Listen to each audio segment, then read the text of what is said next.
Welcome to Bald Move Pulp, your officially unofficial source for all of the Loki talk. I'm Jim. I'm Aaron. And today we're covering Loki Season 2, Episode 5, titled Science. And I'm going to pause here for a while. Fiction. Science. Fiction.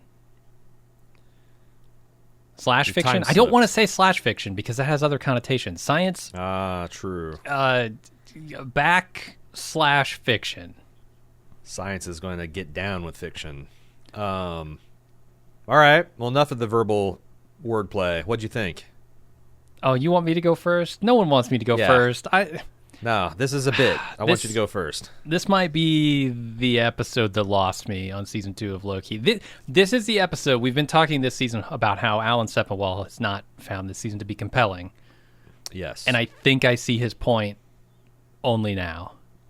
He must have watched this episode and said this is the one where it kind of goes off the rails, because I felt like before this I had a lot of rules and I kind of knew the score everywhere. Here we're just cast into a sea of fantasy. I mean, it's a fantasy. Let's do some more verbal wordplay here. Very nice. Very nice. I like it. I don't know, man. When you start saying things like, it's not the who, the what, or the why, or it's not the when, the where, or the why, it's the who, I start to go, you really needed to establish some stronger rules here for me to follow that statement. And really for me to follow any of the statements that Ouroboros makes about it not being the who or the where, but the why. I'm just not getting it. And I don't know if this is because I like science fiction. And this is kind of another annoying thing about it is they named this episode Science Fiction and what they think is clever, but that kind of annoys me because I want my science fiction-y more science-y and less fiction-y. I don't know, man. They lost me a little bit. I will say I'm not like totally off board with this episode. I think there's some cool stuff. Visually, it's kind of amazing. It's a tour de force. Oh, man. That spaghettification stuff is gorgeous as it is terrifying. It really is. And I still really like Obi. I think he's doing some really great stuff here. But I don't, plot-wise, I feel like they really lost me in this episode. Yeah, those visuals, man. The last time I felt simultaneously in awe at the beauty and also kind of like the terror and wrongness of what I was seeing was like the movie Annihilation. Yes, the end of that movie is, whoa. It's like, holy hell. This is terrible, but I can't tear my eyes away from it.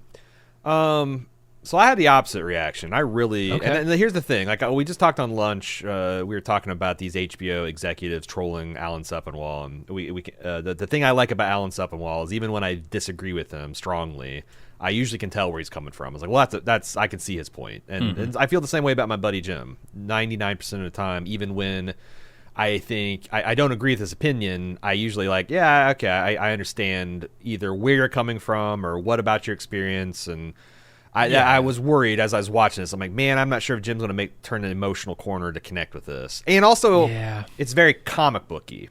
It's very fantasy. Because I see where you and Sepinwall are saying, but like to me, this was an amazing episode. This felt like the best kind of comic book, and I was so pleased with how it got to, because if they just hit you right away with like, well, if you just really want to, if you really just focus with all your love, you can just will yourself to do this thing, I would have been like, that's stupid, it's a shortcut. But they did that thing, and Tom Hiddleston was ridiculous, and it didn't work, and Obi was funny, and then a more plausible way to resolve it appeared. And then there was a complication. You thought they couldn't make it, but then, then they're able to desperately go to another thing, and then there was a plan, and I was fun, and I'm like, oh, this is kind of really cool, and where are they going to get a temp pad for? And they had me going right up until the temp pad, the temper, got spaghettified, and everything was all was lost. And that the way they use that phrase with Sylvie saying that, like, maybe that's what it means to truly be a Loki. It's to lose. And, like, Loki just, like, rejecting that with all of his will. And the fact that he is an Asgardian god, the fact that he is a frost giant, the fact that it's not magic, it's just that these people are so far advanced that they wield fundamental forces of the galaxy in a way that, like, we use water to swim through, to propel. He's not good at this. He's never done it before, but he's got this kind of senses and facility. And at this, like, this moment of, like, need, it's like a mom lifting her car off of a child. Mm-hmm. He just rejected it and fucking nailed it. And that, to me, fucking felt so right. And the Jim's background, if you're watching the video, is that exact moment that, like I said, I just thought it was so clever, and it's such a great payoff. And I think Tom nailed it. You know, like, I don't want to be a fuck up anymore. I don't want to do this shit. I want, you know, it's like, you know, I didn't change for myself, but I'm changing for other people, and I'm becoming a better person. I don't know, all that shit worked. And everything else was just, here's how in sync with this episode I was. That line where Owen Wilson says, "What was my name?" And Loki says Mobius, and he pauses and says, "That is a pretty cool name." Yeah. Why I watched that the first time, I said out loud exactly what Owen Wilson said in exactly Owen Wilson's voice, because it's like I'd almost seen. It was like this weird deja vu, and I was just, because, like, I do this sometimes. I make ironic comments. I'm like, "What's the most Owen Wilson, Wes Anderson thing for him to say?" And it's exactly what came out of his mouth. I'm like, "Holy shit!" Yeah, and like I said, if I there's clearly your opinion is well-founded, and I understand where you're coming from, and I completely disagree, but I know where you and Alan are coming from, and I respect that. And I think we agree more than maybe that lets on, because I do think this was an emotionally powerful episode. It's just, you know, the rules are kind of just up in the air and out the window and, like, all over the place. For me, I like a little more structure to my plot, I guess. This feels like there isn't anything to grab onto here to say, I understand why these things can happen, you know? But emotionally, it was a really big... Well, here's the thing. I'm not sure it was a really big payoff, because payoff implies a finality to it. I feel like there's one more shoe to drop here as far as Loki understanding his own motivations in himself.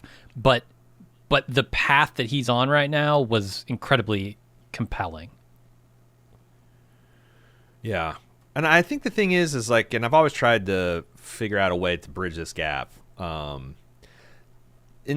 comic books, there's a couple of genre forms, right, that you kind of observe. Like wrestling, you know, it's like you either get it or you don't, but, like, it's pretty sophisticated storytelling. It's just in a very heightened, you know, very stylized way to tell those stories, right? Sure. Another example is like 80s action movies. We love those, right? Like when Bruce Willis gets the piss beat out of him and he's at his brokenest and bloodiest, we know he's actually at his strongest. He's at his most powerful, even though that makes no fucking sense. The man's lost from his feet alone 5 pints of blood. How's he even standing? Yeah.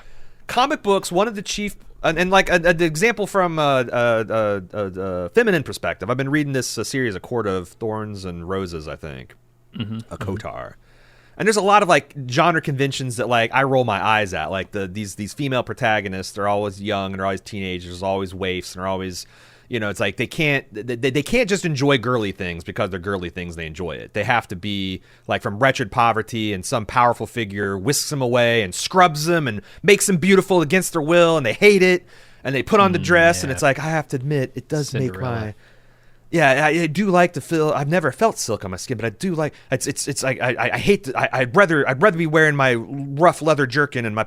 And then, like, you know, when they just want to eat like sumptuous food and cake, it's like, oh, you know, this is how these rich people, and they sit at the table, and it's like, oh, it's so much, and it's so gross, and it's. But I do admit it's the best cake I've ever had, and I think I'll have another. It's like. You know, it's like watching 80s action movies. The power fantasy is to be a psycho man murderer, right? Sure. But you don't want to be that. You want to be that, but you don't want to have like. So you make sure the guy is really, really motivated. Like those dudes killed his daughter or his dog or something, so he can murder unlimited. You justified.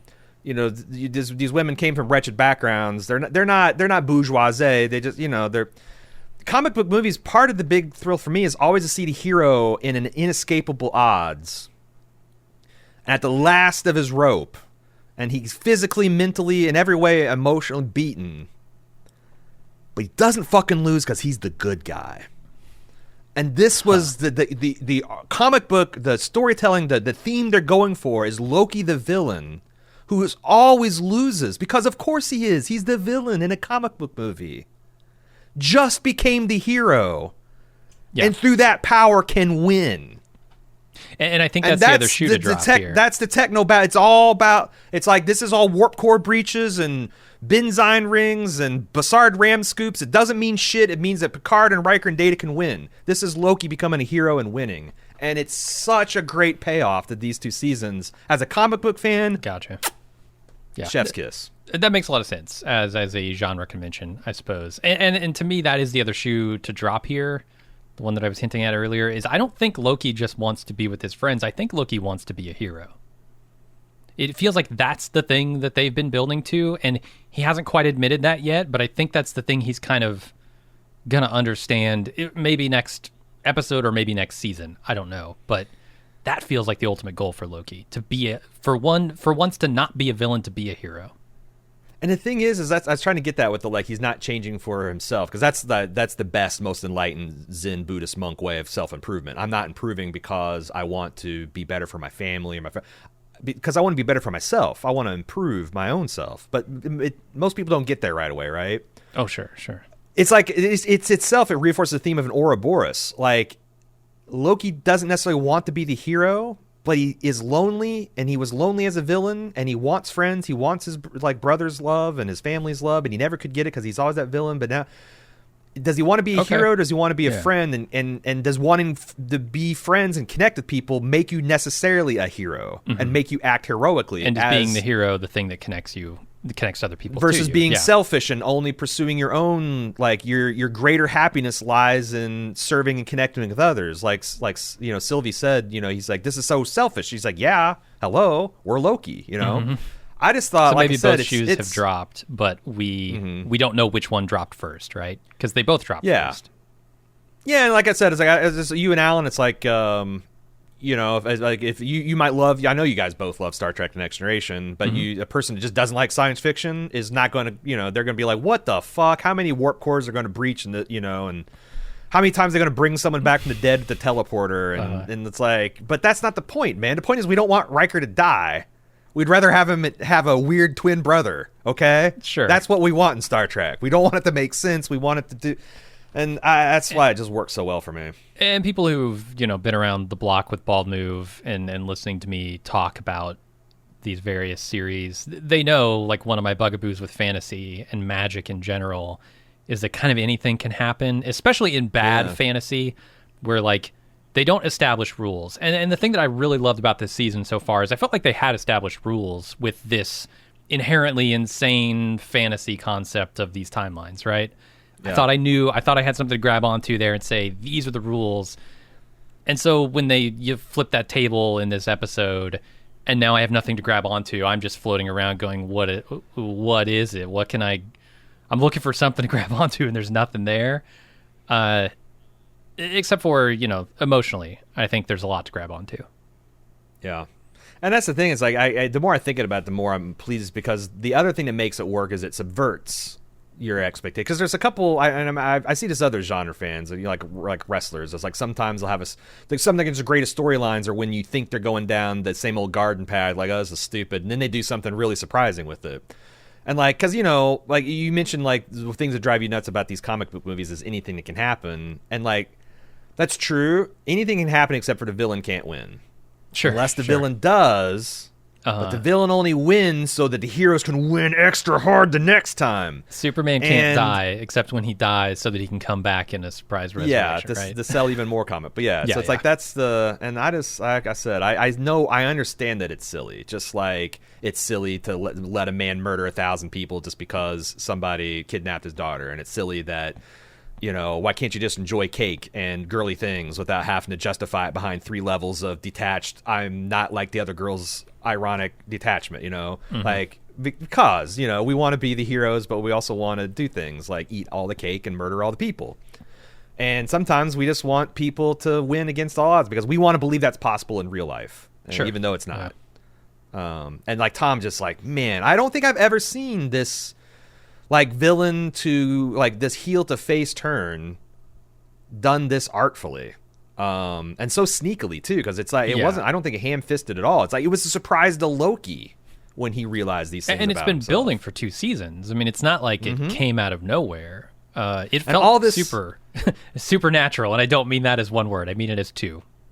And the thing I think is really cool is this is all based on the actors' chemistry, because I thought throughout this episode, do I actually buy that Loki is these people's friends, especially considering that Loki might never have had a friend other than maybe Thor for his whole life. And I'm like, I do, because like all these things we talked about these people being funny and endearing and like effortlessly charming, and how like likable Casey and OB are, and like One Me is B-15 and Owen Wilson, and it's like, yeah, like they haven't really nailed it, but I do believe that Loki considers these guys his friends, and he's intensely connected to Sylvie.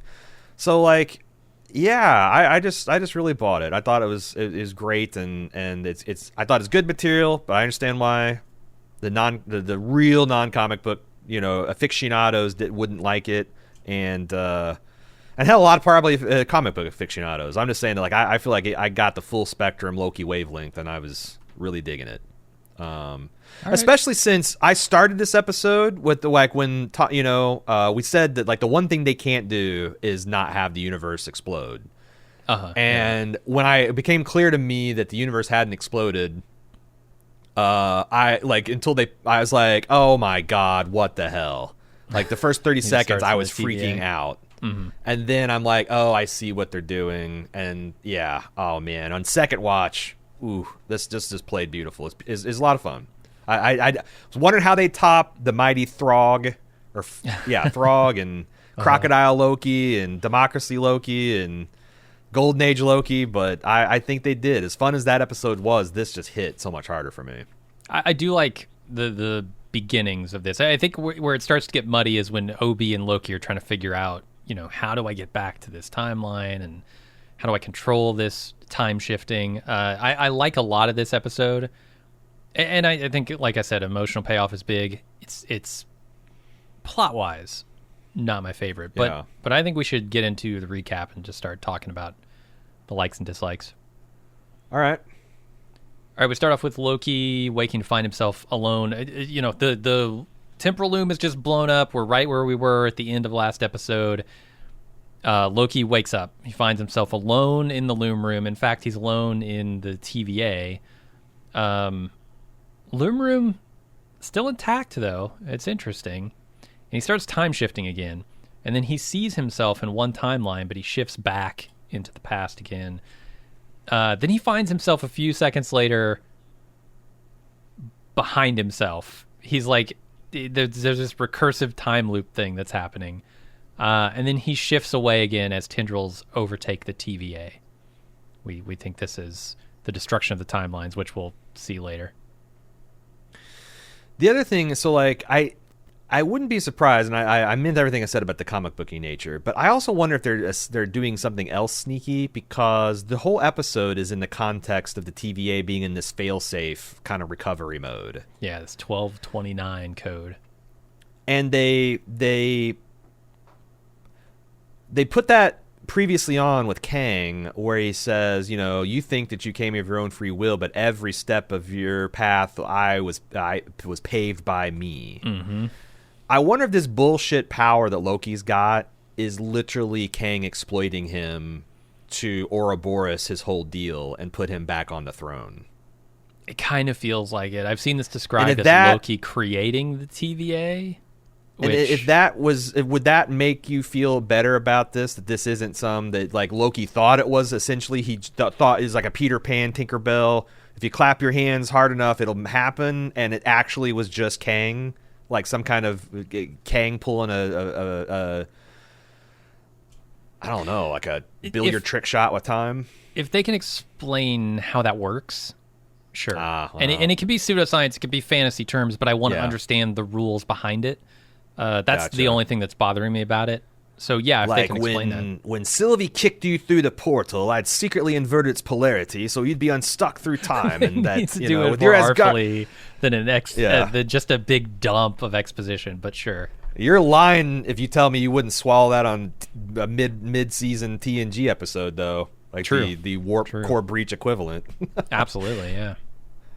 So I said I do kind of like a deep, as happy as I am with how this is already, a next level would be to turn out that it was Kang all along. And you can see how that would really fuck with Loki, because just as he thought that he had like gotten to a new level with the power of the love as of friends, if Kang's like, oh, actually no, you were just doing all the things and you only had the power that I granted, and then I can take it back from you, and now you're back as slaves of my timeline. Mm-hmm. I really do feel like that's where they're headed with the way they've been, like you said, with the previously ons. They've really been leaning into, because that line makes no sense in any other connection. Like there's no other hint of that in that episode, so it's got to be bring umbrella. that back up? It has to contain the set of the entire events of this episode, and yeah, and I assume the destruction of the timelines here are a result of He Who Remains' actions, right? I mean, that was the threat. He was the threat, that there would be a big war among hymns that would eventually cause the destruction of the timeline. So that's got to be his doing. Yeah, it could be. It's like, or because I haven't quite figured out the why it's happening. Whether as you can only have a sacred timeline for so long, and then like it becomes ungovernable, or I wonder. Well, it's not about the why; it's about the who. Or if the whole idea of a sacred timeline is it has to be an Ouroboros, where the timeline has to eventually eat itself and begin again. And this is like, like the architect. This is the 7th time we've destroyed the Zides. We've become exceedingly good at it. Like this is a consequence of him. To stay winning, he has to have the universe kind of. Yeah, and somehow has to wind back up on the throne, and if you did it in a deterministic way, it would fail. So you have to do it in kind of, I don't know. There's a lot of ways they could run with it, but I hope that's where they're going, or maybe something else, because these writers I think are pretty fucking good. Yeah, we'll see. So let's go back to 1962 on a branch timeline in San Francisco, California. Casey is trying to escape from Alcatraz with some other guys. He's a prisoner. They make it to shore. Loki shows up. He recognizes Casey, but Casey does not recognize him. And then Loki shifts away again. This is another, I like this, because, this is back in first season where they established that Loki was D.B. Cooper as essentially a joke that him and his brother Thor pulled on humanity. The fact that, like, the Alcatraz mystery is solved because Loki went back and fucked with time, I thought... I just always think of the Mythbusters episode with the raincoats and them as soon as I saw them all on the shore, like made it safe, I'm like, God damn it, Jamie and Adam were right, because I just recently watched that episode. Okay. The only good thing that's come out of Discovery Mac HBO merger is that I can watch every episode of Mythbusters for free on Max. Nice. Yeah, for free for $15.99 a month. Yeah. True. And now if you want 4K for $19.99 a month. Damn, really? Uh-huh. Dude, I was just thinking, like, because Apple's going up to like $9.99. Like, it's like to have a solid lineup of premium channels, it's going to cost you like $60. Oh, easily. Yeah, you almost get there with Netflix and HBO alone. Dude, we knew this was coming, right? We have reinvented basic premium cable, only worse. Like an objectively worse amount of offering for objectively more money. I mean, I gotta go start buying shit on iTunes again by the season, because it's cheaper to do it than to bundle all of it. Yeah. It's worth all the bullshit to rent a movie off your couch, though, I gotta say. Not having to go to Blockbuster and pay $3.99 because you didn't get the movie watched that night. True. But yeah, maybe we need some mergers. We need some more mergers. More mergers. We need to get this down to about 3 of these fuckers that we pay about $45 a month for, and we get all the content. That's what we need. Well, speaking of switching channels, Loki's switching time channels here. He arrives in a bunch of different timelines. He arrives at the McDonald's we've seen where Sylvie works. He arrives at a personal watercraft dealership. and then in the TVA Time Theater. And he's just kind of jumping all over the place. And this is kind of just a taste of what's to come here. Yeah. Because he's then going to jump over to a 2012 on another branch timeline in New York, where B-15 is working as a doctor. And she sees Loki shift in and out of her timeline. It's like, what the fuck was that? Yeah, I really liked Owen Wilson going back and seeing, where is his jet ski paying off, and he's just he's such an interesting character that we'll come to appreciate. Like, this guy who just kind of breezing through life, man, just trying to get to the next time he can get on a jet ski. There's something pure about it. Yeah, and he's got some struggles, but he's keeping up his spirits pretty high, It's he loves those boys, but maybe not as much as he loved jet skiing and selling jet skis, and they're a handful. Yeah, it's it's hard to hold them close when they're setting you on fire. But yeah, I thought this was I thought all these flashbacks, especially the one with OB. I really like the one with B-15 though. She's the one who's kind of been concerned for the timelines the most, right? And what it means to prune a timeline, all the people they're killing, right? Like when I see the case for not pruning, it's always B-15 at the forefront here, and seeing her origins as a doctor, being maybe even a pediatrician. I don't know exactly what kind of doctor she is here, but she's working with the kids. Sure, great bedside at least manner. In this scene, and she's got great bedside manner with the children. She seems really happy in her job. Seems like a caring person in general. I wonder how much of the personalities of these people have carried over into the TVA life they have now. Yeah, because it's like I guess it's kind of easy to buy that Mobius might find more fulfillment at the TVA than what he's doing, but like harder to see One-Me, B-15, because she seemed like extraordinarily happy and capable and appreciated. And you're healing people, it's got to be better than being a jackbooted thug pruning timeline. So I wonder if like the results vary, but it'd be interesting to see that like their inner. Even in the jack boots, she still has that inner core of she does. The doctor in her. Yeah, once she's presented with a scenario where it's able to come out, yeah. But then, like you said, we go over to the 2022, which is another branch timeline here in Cleveland, Ohio, and we see Mobius as a personal watercraft salesman. Loki shifts in. He tells him that the TVA is gone, and like everybody else, Mobius doesn't recognize him. And then he shifts out again. See, I thought you were introducing a discussion of all the flashbacks. I'm like, that's a weird. There's a lot of them, but okay, let's go with it. It would be a lot, yeah. No, I'm sorry about that. Because he takes a quick mini tour of all of them. I time jumped in the podcast, and I just saw myself jump in with a take from 10 minutes in the future. Yeah. But yeah. Speaking of jumping in, I love when Loki jumps into this. Dude. I think you can't beat, for wacky inflatable arm flailing tube man gags, you can't beat the Always Sunny episode with Dee's dancing. But this is a pretty good second. It's really funny. And it's just, the top tier transition.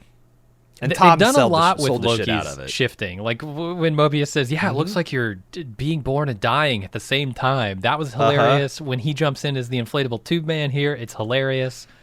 Yeah. They're getting a lot of mileage out of that, and I love it. Yeah. And I also, the misunderstanding of the TVA with the ATVs. No, we just got a shipment in this week. There's a bunch of them upstairs, man. It's so funny. And like, there's a couple points this episode where I'm like, man, the writers must have just patted themselves on the back after that line, and that was one of them. Yes. When they realized they could do the jet skis and the ATVs at the TVA. Yep. Oh, because that's the thing beautiful. Is like this Mobius in his former life there's no disconnection will he allow between him and his attempt to make a sale. A stranger wandering off the street, come on in, have a beer. It's like he just TVA? No, you mean ATV. Yeah. Even when he's been transported through time to Obi's workshop, he's still selling. Still selling. Yeah. Always be closing, man. He paid attention. He's going to He get took that, Alec Baldwin coffee, to heart. man. He will. He's settled for the steak knives. Nope. He's earning his coffee. Let's go over to 1994 in another branch timeline in Pasadena, California. We pick up with Obi here. He's a writer. He tries to buy his own book at a bookstore after planting it on their shelves and gets kicked out. And he goes back to his workshop where Loki shifts in and tells him what happened and what he's trying to do, which is to get back to the time before the temporal loom was destroyed and melted down. And Obi says, well, you need to learn how to control your time slipping. And they kind of set about trying to make that happen.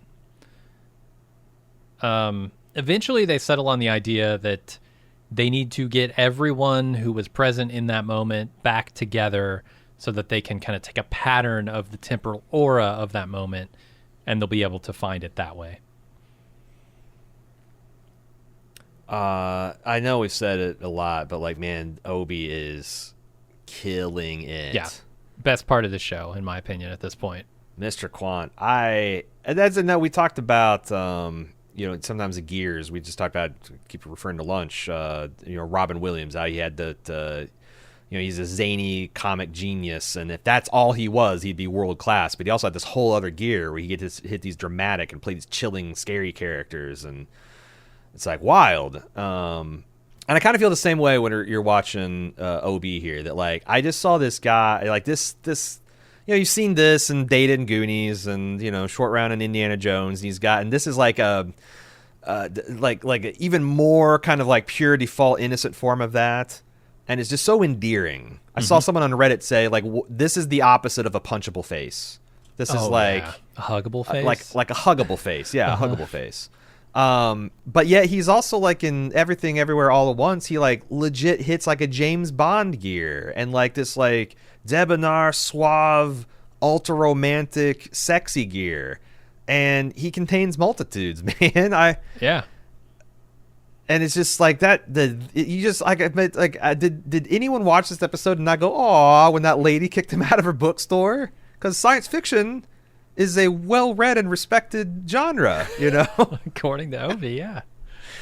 Was it in the 90s? I laughed out loud at how fucking much Tom Clancy was on the shelves, man. I thought that was so, was he just overflowing? Yeah, it was like, I think they had like 6 different of his novels in like nice. Both like the primary angle and reverse angle shot. That's because I don't think science fiction ever went out of style, but like, yeah, like we're living in a golden age of science fiction fantasy right now. 90s was a lot more, before Lord of the Rings, before Star Wars and Matrix reboots, we were in much more of a gritty post 80s crime terrorism kind of thing. Thrillers. Thrillers are still huge, but like, yeah, those. Yeah. But I don't know, because I thought this is the, the level 1 comic book stupid, which is the hero wins, but he does it in like, invents a new power for some stupid reason. Like, it's like the Flash, for example. The Flash is like, I think if I could vibrate the molecules of my hand fast enough, I can pass through this wall so I can get a glass of water. It's like, what? He can fucking vibrate his molecules? But like, if he's up against Death's Door with some massive supervillain out of his power class about to choke him out, then he invents the ability to vibrate because, he can move so fast, he can vibrate. It's like, oh, fuck yeah, that's awesome. I felt, I was afraid that they were going for this level 1 where it's like, well, he can just do this because he wants it bad enough. And I was really happy to see them subvert it and go with like a much more like rules-based kind of mechanical, like temporal aura. I'm like, oh, that's actually funny. Or that's actually really interesting. I'm glad they did that. And then they unironically did it the first time, but with feeling. And it just really worked. But this is where I was like, oh, I was genuinely impressed at the episode for not just doing the like, well, Loki's going to do it because he's an Asgardian god and blah, blah, blah, blah, blah. They subverted that. They did, yeah. And I really like Obi kind of twisting Loki up here. Obi seems to be on a train of thought that look, I can't follow as a viewer. I want to admit that right off the bat. But Loki can't follow, which I think is even funnier. Yeah. When he's talking about, with fiction, it's the why, it's not the what or the how. Yeah. I think that stuff is really funny, but it's also where it loses me like it loses Loki. Yeah, to be honest, I'm not even sure where they're going with it is a fiction problem. I mean, this is obviously a very, like I mentioned, the fact that the writers probably congratulated themselves a couple times. I thought there's some clever writing here. The fact that Loki's like, oh my God, you're a writer, I'm doomed. The fact that, that like writing is a not a lucrative hobby for the vast majority of people, that he has to be a PhD at Caltech to afford the hobby of being a writer, right? But it is a pretty writerly episode, and like the idea that like essentially this is about changing one's life story. Yeah. That if you believe and you're committed enough that you can change the story of one's life is such, like, what the hell does that even mean in terms of concept? What is a story of one's life? What is, but I didn't quite get it, but like I said, it's like, well, that's a technobabble term I don't understand, but sure. And I guess it has more meaning when you're a god, right? Who can perhaps through some act of will control that. Yeah, that does ring true, because like I've been through a fair amount of therapy, and there's like a couple techniques that therapists have asked me to try that I thought were insane. Like, I remember the first time they're like, you surely do affirmations. And what the fuck are affirmations? It's like, where you look yourself in the mirror and you say, you hold yourself in kind regard, and you say positive things that you want to manifest and aspire, positive qualities you have, things like that. And I'm like, like the fucking Stuart Smalley shit on Saturday Night Live. I'm good enough, I'm smart enough, and gosh darn it, people, what kind of fucking idiot do you think I am? And I'm like, all right, Doc, at this point, we've been through a lot of shit. I'm going to try this stupid affirmation shit out, and I'll be goddamned if it didn't work. There's some things that, like, yeah, like our brains don't work on, I mean, they probably do work on some kind of deterministic way that, we just, like, it's so complicated we can't fathom, but, like, a lot of times you can't logic yourself out of like emotional situations, and those emotional situations have real life effects on your health and your motivation and blah, blah, blah, blah, all that stuff. That's why this therapy stuff works. Sometimes like there's a metaphysical truth that you can't get to in terms of reality. Like sometimes I think, even though I'm an atheist, I'm a pretty committed one. Like I feel like dabbling in Eastern religion and some of those concepts of meditation and how to view things are a way to like somehow forge a mind-body connection, and there's no language, you know what I'm saying? And I think this stuff works with me like that there is, yeah, Loki is an Asgardian god, and this stuff doesn't make literal sense, but it gets his juices flowing so he can get at a deeper truth that has some kind of connection in his facility. Yeah, that's what I'm saying. The metaphor is like, works. I mean, like, yes. take the time stuff out of it, right? And if Sylvie was just sitting down with a normal human and saying, if you don't like the way your life is going, change the story. I mean, it's pushing him to a decision point where he has to understand what it is he's craving and how it is he's going to get that. And I think that's where, like I was saying earlier, emotionally it really works. Yeah, and it's like, Loki's confusion of that like mirrored, some of the things, like it's like, man, I don't know, it sounds like bullshit, but I guess I'll give it a try. And he did, and he that's the thing. It's like it was a wild goose chase too, but you could argue that OB putting him on this treadmill gave him the practice that he needed throughout the episode to finally, when he needed it in a moment of crisis, do the time, the time jump of all time jumps. So yeah. And eventually, like they settle on, this idea that they're going to have to track the temporal auras, but they don't have a time pad. And, Obi doesn't have the knowledge he needs to build it in this timeline. But it so happens that when he was at the TVA earlier, he had picked up the handbook and stuck it in his pocket. And so he pulls that book out and hands it to Obi and says, maybe you do have the knowledge, and he shifts away again. And there again, the way this Ouroboros is, that like, Victor Timely had the knowledge but not the material science, and OB here has material science but not the knowledge, and they are a Mobius strip and an Ouroboros, and it's so satisfying, I think. Yeah, and putting this kind of prominent book in front of Loki and giving him a context for it all is something that Victor Timely kind of did, So then you wonder, is this part of He Who Remains' plan? It's interesting. And just the way he beams when he goes, so I do write a bestseller. Oh yeah, it's on every desk. It's on every desk at the TVA. It's just so good. Another really good moment in this scene is when Obi's trying to like test a bunch of theories he has, right? He's like, "Oh, I wonder if electricity works," and he shocks him. He just tases him out of nowhere. Oh, I forgot about He's that. like, "Okay, no, but electricity doesn't cause it." And then Loki turns around and he grabs a taser and he briefly spins around to Obi like he's gonna tase him back, just because like you can't believe you. But then he realizes you're doing. I just said let's not do the fiction, let's do the science, and then he does the fight or flight. He's like, okay, let's not do the science either. Yeah, pretty good.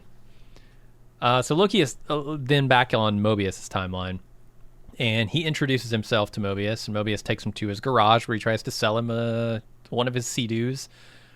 And then Loki starts telling Mobius about his real life, and who he is, what his name is, what he does at the TVA, and he's not buying it. But then Obi comes through a time door, having constructed a TemPad after 19 months of trying, and Loki uses the TemPad to help convince Mobius to help him. Another great one. Like he pops in, and it's like, how did you do this already? Because it's been 18 months. He goes, well, 19. I had to take a month off when my wife kicked me out of the apartment. We got divorced. Like, yeah. This guy, but like also a science fiction author, is a PhD at Caltech, gets this book. That's the thing that would lead to a divorce. He's on his life's mission. Yeah. You either got to let that wild stallion out to the pasture and trust he's going to come back after he creates a TVA, or you gotta walk away because there's no way. That's a siren call he cannot ignore. But I just love that, like, just he's not necessarily sad or happy. He's just reporting the facts, man. And the way he struggles with this device in the background, where he's like trying to close the door and he keeps on losing the horizontal and the vertical sync, and it's off in the bushes. Just, man, I didn't even notice that the first time. The second time I was watching, I just watched him, and it's just high comedy. I also think one of the reasons he's just sort of matter of fact about this, A, he's Obi, but B, I think he knows that with the TemPad, he could go back to before he spent 18 months developing this and just be with his wife again, right? Like that tricky little bastard. I think he knows that none of this is permanent. You hate me now, but you'll love me again when I come back. Like, is this the second I leave? It'll be like I never left, like they tell Mobius. Yeah. Which I love this scene. I think Mobius is acting in this scene. Owen Wilson's acting. Mobius is not acting. Owen Wilson's acting is so powerful. And it's so understated and minimal. Like, just the way he talks about his kids. Like, he doesn't want to leave them. And even when he knows he can come back to them and they'll never know he was gone, he'll know it. There's something really emotional in the way he's talking. I'll have to experience a time apart from them. It is touching. Yeah. And then, the joke of, well, it's a pretty cool name. And I'm not even joking. It's never happened, I don't think, ever before, where I'm like, I said something just as a joke that was the thing, and like it. Most times that'd be if I'm making a joke and the show falls into it, it would be bad. But this is just like, that's just the perfect fucking thing for Owen Wilson to say. It's the perfect last pebble on the sided scale that's going to tip the balance. Like, that is a pretty cool name, because it is. It is. So, armed with the TemPad, Loki goes to collect the rest of the group. He quickly brings each of them back to Obi's workshop, but it's not everyone. He still needs to find one Sylvie. I found that I guess the directors of this episode played the Englund brothers, the guy who's not Frank. The guys are not Frank from Alcatraz. I thought that was kind of funny. Nice. Casey's also, he's pocketing things from 1994. I know he is a thief by trade, it seems, especially maybe a bank robber, but he's seeing all these weird things from 1994, and specifically from Obi's workshop, that he's like, I bet this is worth something. Let me just yoink. You gotta go for the sports almanac, man. Right, Time travel, information. Scam 101. Yes, take that back to 1960, whatever. Go to Biff Tannen. Yeah, Biff get Tannen that handbook. Get that handbook. I bet 60s technology, you could probably build a temporal loom. I don't know. We went to the moon with 60s tech. It would definitely you could sell that to some kind of industrial thing for a couple $1 million anyway. Oh yeah. But like I said, if you're a time traveler, the way you'd like money would almost be meaningless because you could acquire anything you want effortlessly, essentially. And he kind of has the right idea. Oh, so I can teleport into a bank vault undetected? Yeah, totally. But and you could teleport into a bank vault from 30 years in the future, grab the money, go back 30 years, and not have to worry about it for 30 years. True. You rob a bank for 30 grand, put it in Apple stock in 1984, and then never have to work in your whole fucking life, you know? All right, so Loki then goes to collect Sylvie. He goes to her McDonald's, and surprisingly, she knows who he is and everything that happened because she's a Loki too. And they go to a bar to chat, and Sylvie thinks it's great that everyone's back in their real lives because she gets to live one as well. She makes Loki admit that he's really doing all of this to get his friends back and calls both of them selfish. And he kind of wonders where he belongs in this whole story, and she tells him, go write your own. How much do you think McDonald's made off this deal? Or did Disney make off the deal? Did you think they had like a bidding war? It's like, okay, we got Burger King, McDonald's, Wendy's, Burger Chef, Wendy's. Well, I guess Burger Chef would be out of running because they can't give him money. Hardee's, Carl Jr. But yeah, just had a big just like highest bidder. Or do you think that they really wanted and went for McDonald's because it had by far the most iconic lobby experience? Like nobody else was doing that. Fucking Forest Place set zone thing back then, you know? It's a really good question. I feel like in the 90s, this would have been a product placement that McDonald's would have paid to get into this movie. Mm-hmm. Nowadays, the brand recognition is so strong for some of these brands that I almost feel like you have to pay to get them. It's almost reversed. Like we specifically we're going for a very specific feel in this scene. We need the brand that recognizes that feel. We got to pay to get it. Oh, it could also be because in terms of iconicness, Disney and McDonald's. Yeah. Like that's literally, that's like you add blue jeans and that's like American culture to like a lot of the world, right? I wonder if it's like it's almost like, you know, featuring in like rappers featuring each other in their tracks, you know. It's like at certain levels, like you're not really exchanging money, you're exchanging, you know, like does money change hands when like Eminem raps with Jay-Z, or do they just like, hey, we're like fucking giant names? Well, we'll know if we see Ahsoka figures showing up in Happy Meals. I was thinking like, but this is like a little not kiddie enough to be a Happy Meal promotion. True. You know what we need? We need like, did they even still do the Monopoly stuff? Because I love that Monopoly. They need to like chase Loki through time promotion, where every medium drink you get like a little peel off, and you know, if it's Loki, you don't win anything. Maybe you win a prize, but if it's Sylvie, you get a chance to enter the grand pack. I could get down with that. I'd buy. I don't know. Fast food experience is pretty bad. We're in a bad spot here in America. Yeah. It's not worth eating out unless you're willing to pay fancy dinner prices. Mm-hmm. Everything else is like the roulette of shit. Will you actually get the food that you want? Will it be the correct temperature? Will it make you ill? Spin the wheel, find out. Okay. There's a mention here because in the bar you also see an arcade machine. And I want to point this out here. It's called Zaniac. And if you were paying attention earlier, you remember that that's the movie that Brad X5 was in back in the 60s, 70s? Can't remember what year it was. But yeah, that's his franchise, right? Yeah, that the Zaniac craves blood. That's actually what is on the cover of Mighty Thor. I think it's 379. It came out in 1982. That's the first appearance of Zaniac. Oh, okay. And it's got Zaniac punching Thor to the ground with he's screaming, "Zaniac craves blood."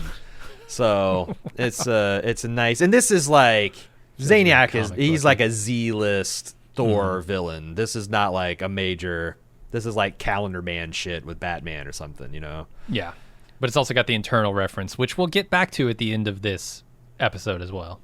Okay, you caught that one. Nice. I did not catch that one because I don't fucking watch post-credit sequences, and I definitely don't listen to post-credits audio stingers. Sorry. I don't either. I usually find it, but like this one is like, it was my second watch. I'm sitting here at my computer and I was finishing up my notes and I just let the credits play. And then out of nowhere, I hear I'm like, what the hell? And yeah. I only caught it in my research round. Other people were talking about it and I was like, oh, okay. Gotcha. So we're back at OB headquarters. They wait and they chat while Loki is off chatting with Sylvie. And he eventually returns and tells them all to just go home. None of this here matters. And this is where Mobius is trying to still sell jet skis to people. I love it. Casey's looking around for things to steal. I got spun off on the Zaniac stuff. I want to draw attention.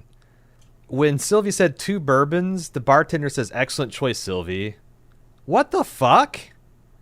That's like, what do you want to drink? 2 wines. Excellent choice. Yeah, and she doesn't say which brand. What would you like bourbon? to drink? I'll have 2 beers. Excellent choice, Sophie. Yeah. Or Sylvie. What? 2 bourbon? What? He's a fan of bourbon. That's like, yes, okay. The rottest, guttiest, wellest bourbons I've got. In that time, bourbon was not popular. Anybody ordering a bourbon would have been... Was that true? I mean, it's certainly not as popular as today. The I know bourbons boom, have exploded in popularity in the last 2 decades, but with like I guess I kind of came of age in the age of millennials. bourbon. Yeah. Of which I include myself because bourbon. That's why we can't get Blanton's no more. Yeah. Everyone's buying them. Yeah. But then it would have been kind of, I think, most people would order whiskey, right? They'd just give me a whiskey. Give me 2 whiskeys. Right. To order 2 bourbons. Now that's niche. All right. We're gonna get to some other good Sylvie stuff here. You want to go for it with the record shopping? Sure. Because here's where the episode really just goes into a whole nother gear. She's shopping for records. The clerk gives her a suggestion, and she goes to listen to it in the back of the store. And weird time shit starts happening all around her. And eventually, her whole world is destroyed just after she time shifts out. Man, the visuals.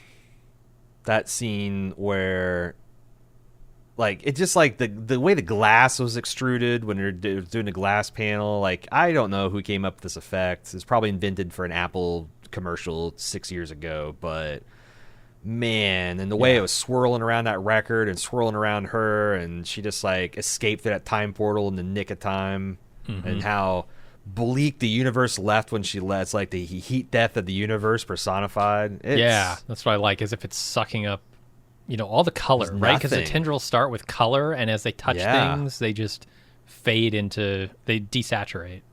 It's literally the lowest form of entropy. It's the death of everything. It's nothing. And how it just crumbles away when it's touched. We'll see that in fine fashion later with Loki grabbing at it.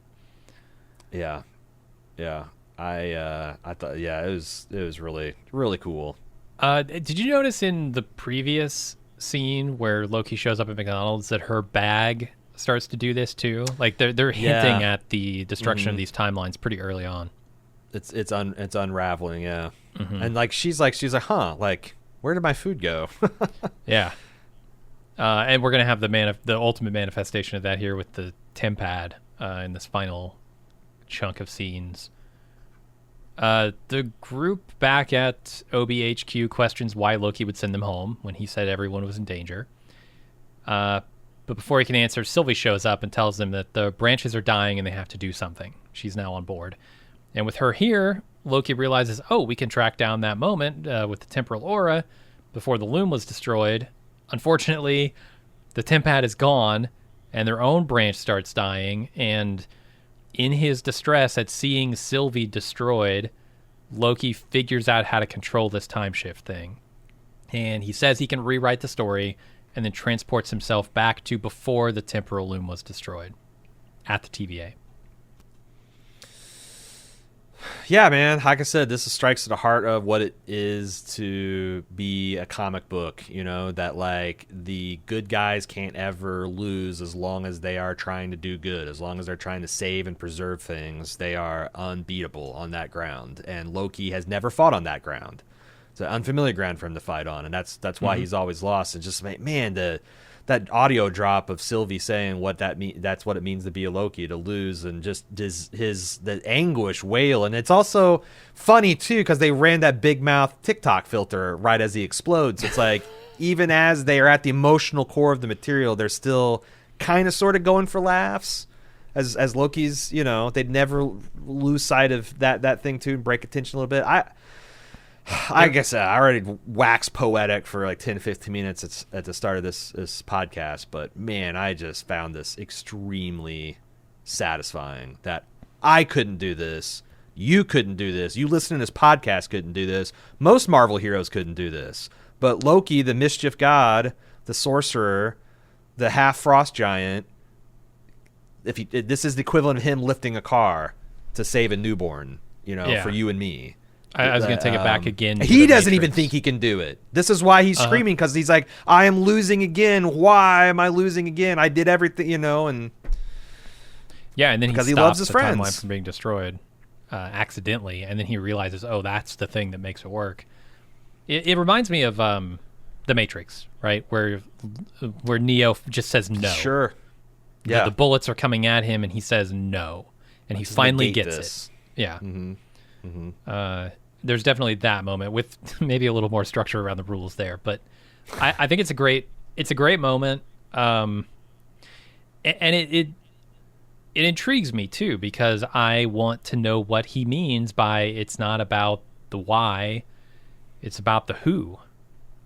It's about who. I can rewrite the story. Is it? And then when he shows up in this moment, is it about who goes out to try and fix the loom? Was he actually the person all along who was supposed to be the hero to go out there, and the fact that he didn't do it means that Victor Timely was destroyed, which means that all of this stuff unraveled. Was he actually destined to go out there and the Asgardian god that he is be able to actually tank that radiation and fix the loom? I definitely would believe that, especially since he's doing it in the service of good and saving and protecting. But I was hoping that like it'd be something more like, if you can go back in time, why wouldn't you go back in time to like right before the loom went super critical, and you can like grab the device from Victor Timely, then or grab Victor Timely too, take him back before it's like a crisis mode, just settle it, where Mobius could tank the radiation. You don't have to wait till it goes super critical. And this is where the time travel stuff gets to be a problem for storytelling, right? Because if you have that power, it's limitless. You could go to any time and fix any problem no matter what. I suspect that, like, because I think you're right that he's going to jump back to the moment of criticality and try to... I suspect that, like, that's when you're going to get bring full circle to Kang, and he's going to come on and is like, haha, paving your steps, and you thought it was you all along, and it's meaningless, blah. But because like that's the when you get to the who, it's the people. It's like he doesn't really want to save the TVA. He doesn't care about that shit. He doesn't even really want to be a good guy. He just wants to stay with his friends because it's the first time he's felt connection. Well, not the first time. I think he genuinely... But this Loki hasn't. This Loki wanted that connection with his brother, and maybe had it at some point in more innocent times, but sure, because who Thor is and who he is and who their father is, he was kind of like destined to be the second son in all the worst ways, and he's goddammit an Asgardian god and a frost giant, and he's proud, and so he became the villain. And the other thing I keep thinking in terms of like future payoffs of this is like how sweet it's going to, assuming the Loki doesn't die in this series, but like how sweet it's going to be to see this version of Loki reunite with our version of Thor when Thor thinks he's lost his brother right at the cusp of him making the same realization. Yeah. And like Loki never got to connect in that way with his brother, and Thor never got to connect with Loki on this level. Right as he got good, he got killed by Thanos. And like, man, that's going to... I hope the rest of the Marvel Cinematic Universe doesn't fall to shit like it apparently is out of Disney's corporate greed and impatience, because that's a really fucking legit emotional moment that I would really like to clap and cheer for in a theater if they haven't driven me off from all the other stupid shit. But like, man, and I think they're just paving the way for that so beautifully. Yeah, as I'm watching the episodes here, I'm always reminding myself this is the Loki that never experienced anything beyond like that first Avengers movie, right? Like, this is a Loki that got killed in that one timeline early on in the Loki story. So doesn't have all that development, but it's interesting because he did get that development eventually as other versions of himself. And you're right, if he comes back having developed essentially the same direction, we can kind of pick up where we left off. It's sort of brilliant in that way. And even better, like it's like even a more satisfying version, because it's like these are versions of Thor and Loki that can appreciate each other in a way that the others wouldn't have been able to, even if they had, like if that Loki had survived and that, I'm looking forward to it. Like I said, I hope the universe is worthy of the moment. Here's the other option for who. I explored one avenue. I think there's another, and I think it's Sylvie. Season 1, they went pretty hard on the Loki falling in love with himself via Sylvie stuff. And I don't know if that was all metaphor and they feel like they made their point, or if this was something that they plan to continue. They haven't done much with it this season at all, but Sylvie's been kind of mostly out of the picture, and when she's come into the picture, it's been in moments of crisis. And there's been no time to really develop interest between them. So I wonder if the other who could be Sylvie. That's a great one, and it also reinforces the themes of like, the best, most purest form of self improvement is from love of oneself. Sure. And loving oneself is a good thing. I don't care what the priests say. I think that there's I think that would be great. I think that would be interesting to like learn to love yourself, flaws and all, in like it'd be interesting to see that taking in a romantic sense. I'm here for it. I am officially shipping Loki and Sylvie. I think I was doing that in the first season. It's just this has been a lot more submarine this season. Yeah, just kind of sidelined for the moment. But we'll see. Next week is gonna be a big one. I don't know what they're gonna do, but I'm excited for it. Yeah, me too. I don't. Like I said, I'm happy if they did the comic book thing, and Loki just goes back and wins. But I'm also hoping for the extra third stage boost of it was Kang all along. Because again, every time the villain wins, it just makes the heroes winning that much sweeter. Down the road. So and we know that they are married to Kang at this point. Like this is the Thanos of this phase. So. And that's the other thing about this show. We talked so much in the beginning about other stuff, but like this is the first Marvel Disney Plus thing that has felt vital. Effortlessly connects, but also standalone, because like Loki coming back will be an applause moment for any reason. But like this has been the first one that I felt has like been fully worth my time. Like, I think WandaVision fell off a bit. I did like the Hawkeye Christmas stuff. And it is really funny to think, like, why Loki's battling for the entire existence of the universe and all time, that, like, Hawkeye's just fucking around in New York on a Christmas adventure. But, like, this is the first one that's felt like, this is like this is something, if I had a friend, I'd be like, you kind of need to see this one before you see the next Thor. But, like, not because it's homework.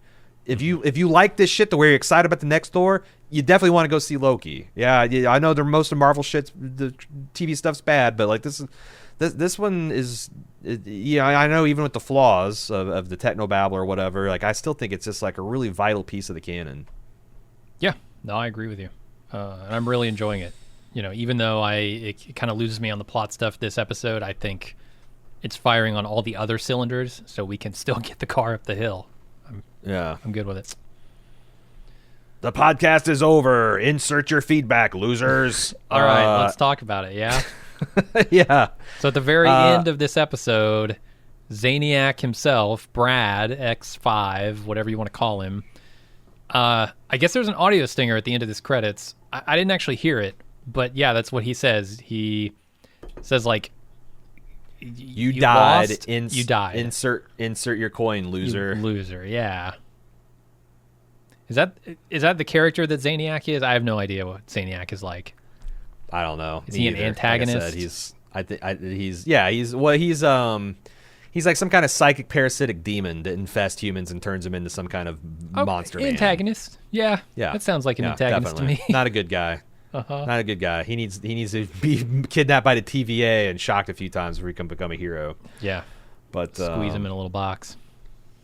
All right, now for our post episodes teaser, we got emails. If you'd like to send us feedback, it's marvel@baldmove.com. That's what these fine folks did. We've got quite a bit of it.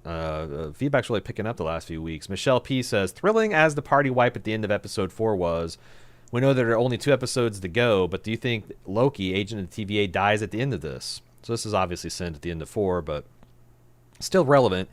Can you see an ending where perhaps Loki ends up in Valhalla with Frigga, Heimdall, and company? A warrior has to die nobly in combat to make it to Valhalla. Presumably, Sacred Timeline Loki should have spirited there after Thanos snapped his neck, so maybe this show could complete TVA Loki's redemption arc this way. I hope they don't kill Loki until he can have at least one fun movie with his brother. Mm-hmm. Yeah, I would really like to see a buddy Marvel movie with the odd couple of Loki and Thor, and not like an antagonist. Just like we've seen it for brief stretches of movies, but a whole movie of that, Loki and Thor, I would dig that, or a 8-episode series maybe.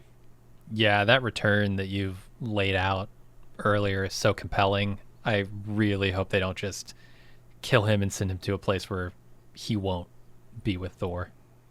Because the other thing is, like, that's the dirty little secret Christians have about heaven. It seems hella boring. And what the hell do you even do up there? You float around on a cloud and you sing harps, and if you literally look at the Bible, you just kind of like stand around the throne of God and sing praises to his name. Like, I get that's fun to do on Sunday mornings, but damn, all the time? No more Marvel TV? What? Look, I like my vices too Valhalla? much. It's just feasting and drinking, you know? It's like there's no drama in Valhalla. I mean, those are a couple of my vices. Valhalla sounds better than the Christian heaven, I'll tell you that much. Yeah, I mean, I can get, like, feasting and drinking. That sounds righteous. I like that, literally. Yeah. Michelle says, where is Valhalla in all this? Can it be affected by the TVA? Is it outside of it all? I'm all questions with no answers in my mind, but I'd love to know your take. I would think that Asgard is not heaven, or if it is, it's like heaven in like a Star Trek The Next Generation way, where it's like a different plane of existence, or it's a different dimension of the galaxy, connected to ours through some kind of like rainbow teleport bridge that's technology indistinguishable from magic, that kind of stuff, that they're aliens, not literally gods. So yeah, I think it's part of the universe. Like, I think this might take out like even elemental forces of the universe, like death and time. Like, this might just end the entire Marvel reality.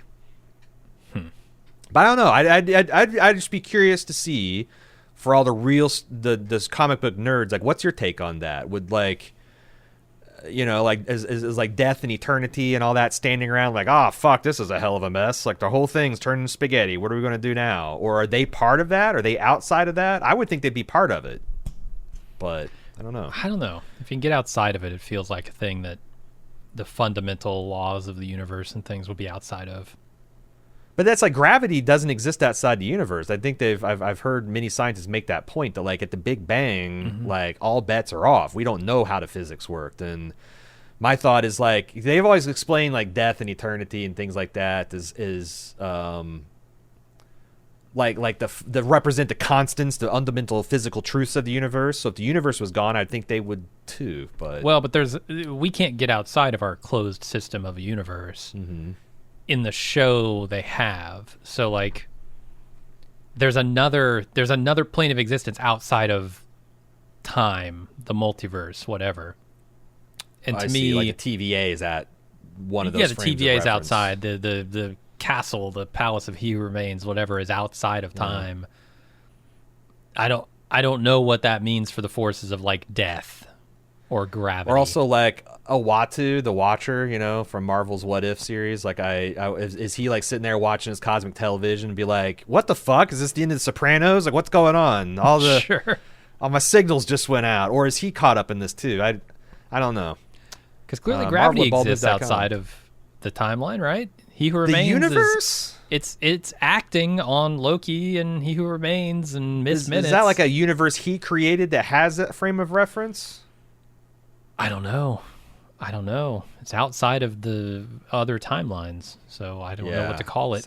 Sounds like a great comic book debate. Mm-hmm. Luke says, I appreciate the stakes for the show have ratcheted up and has left us with a ton of options for how the season will wrap up. I believe the writers will use this opportunity to show the characters we know from the TVA and the original times and timelines. Luke, this email was right on. You won all the internet points. You either got screeners, a really good leak, or got all the internet points. Look at this.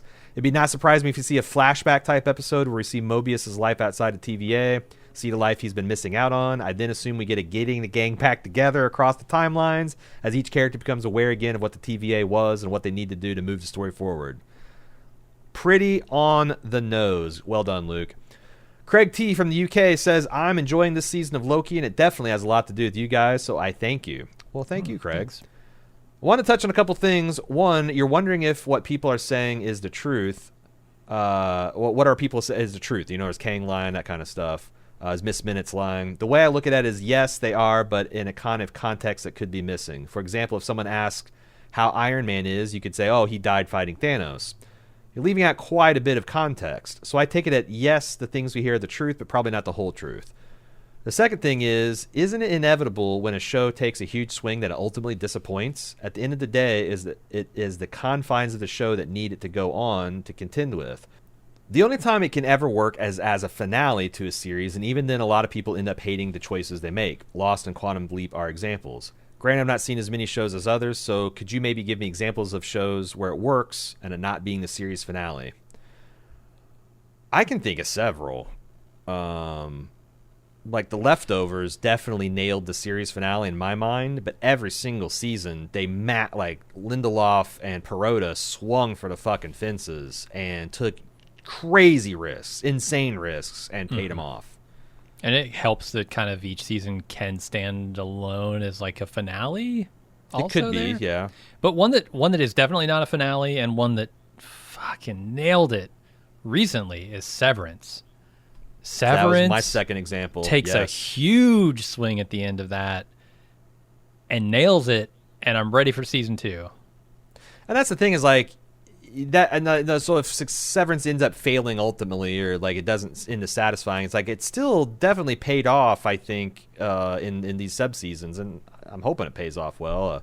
Dark, I thought Dark was a great way. Like every season, just when you think it's like surely it's going to contract and like get smaller, they would just like, fuck you, here's another level of this onion that you had no idea.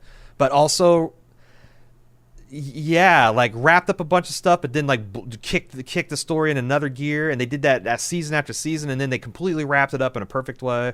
There's lots. It's not super uncommon. I can think of a lot of contra examples too, but in the golden age of television, I think more often than not shows pull it off. Now, maybe we're getting into the tail end and we're going to have a collapse with all this, the massive amount of content they're trying to pump out right now. But I think, yeah, there's a couple every year that really, really nail it, and not necessarily in season finale type of way. Chad LaTurner says, has anyone else noticed this episode had not one but two small-scale exposition scenes? Miss Minutes showing Rin's Slayer, a recording at the beginning, and OB's loom repair explanation shortly after. Again, this is for episode 4. Not sure what to make it, just pointing out something. Did that bother you, the exposition in the previous episode?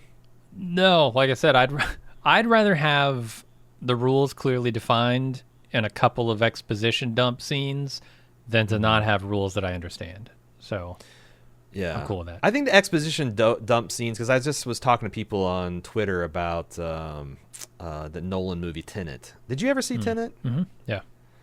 That's a movie that, like, I normally sit in rapt attention as Nolan's explaining on a chalkboard how his dream system works or how his system of magic works. I'm like, oh, yeah. But, like, that's because I care about the characters. Tenet, I didn't. So, like, the exposition seemed excruciating because I'm like, why do I want to know? I couldn't possibly care if Robert Pattinson lives or dies and, Denzel's kid and all that. to Becky. Like, fuck them. Who cares? So I since I was deeply invested in all that, I didn't notice it as much. But it was a lot of exposition. Yeah, it's about how it's done too. Like if you can give me a character as entertaining as like Obi, and he's doing exposition, I'm all in. Where it's like the performance comedy is a part of the appeal. Yeah, but you're not wrong in pointing out that like a lot of the times exposition is done poorly. Yeah. Jim and Aaron, how was Obi's model making and painting skills? When I watched, it's great. When I watched that scene, I instantly thought of you guys and the Bald Lunch model talk. We had a wild club member enter the feedback here. Gave me a laugh. Well, I mean, there's obvious scaling issues, right? I mean, those right. Struts, the thickness, the girth of them, wildly out of proportion to the loom loops themselves. Like that's going to lose him some points there. I love job. It on two levels because I would be proud of that model. I think that model looks great, and I also love it on the level of like behind the scenes, a person had to put this model together. I don't know how much time they were given, but to have someone on screen commenting about the shoddy nature of their model that they probably slaved over for weeks, I think is great. I bet they enjoyed it because that'd be the kind of job that I would like. That like it's like a meta joke, and I bet there was a lot of meetings about how good do we want to make the model. Yeah, like do you want to make it like exceptionally exquisite so the joke is that, or do you want it to be like 90% of exquisite so that OB can be a little modest about it because I don't know. I just and I bet there was a lot of that. Behind the scenes, like in the model shop, there were probably a lot of behind the scenes, like that model looks like shit. Keep it up. Yeah, like a lot of just shit talk in the behind the scenes stuff, I imagine. Third is OB a variant of He Who Remains. There's no evidence there. Just want to hear what you guys think. Well, you know what they say about assertions of that evidence. I don't see it. I'm not seeing it, man. I don't either. But I guarantee we haven't seen the last of He Who Remains. Jason from the suburbs of Chicago says, just wanted to make sure we all know that Ray Kroc is the original alleged founder of McDonald's. The movie The Founder goes into great detail about how Kroc took the McDonald's brothers' idea and made it into the franchise juggernaut. What did I say? Ray Cook? Oh, I don't remember. It's been I know. I did that thing I do. Ray Kroc. Hate the besmirch the name of Michael Keaton's Ray Kroc. Mm-hmm.